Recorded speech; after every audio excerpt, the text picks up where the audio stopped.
আশা কৰো আপোনালোক সকলো ভালে আছে, কুশলে আছে। মই আজিৰ এই ভিডিঅ'টোত কম যে যিসকলে নিজৰ জীৱনত সমস্যাত ভুগি আছে, যিসকলে নিজৰ জীৱনটোত অকণমান নতুনত্ব বিচাৰে, তেওঁলোকৰ বাবে এই ভিডিঅ'টো আপোনালোকে প্ৰথমৰ পৰা শেষলৈ চাব নাপাহৰিব।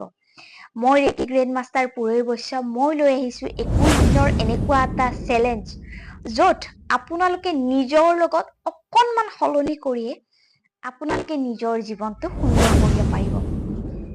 কেৱল মই কোৱা ধৰণে আপোনালোকে কৰিব লাগিব। যেতিয়া কৰিব তেতিয়া আপোনালোকে নিজৰ লগত বহুত ধৰণৰ পৰিৱৰ্তন দেখিব পাব। তাৰোপৰি আপোনালোকে নিজৰ জীৱনত বিচৰা ধৰণে মেনিফেষ্টেশ্যন কৰিব পাৰিব। আৰু কেনেদৰে কৰিব মই পিছৰ ভিডিঅ'ত জনাম। আপোনালোকে মোৰ ভিডিঅ'বিলাক চাব নাপাহৰিব। ধন্যবাদ।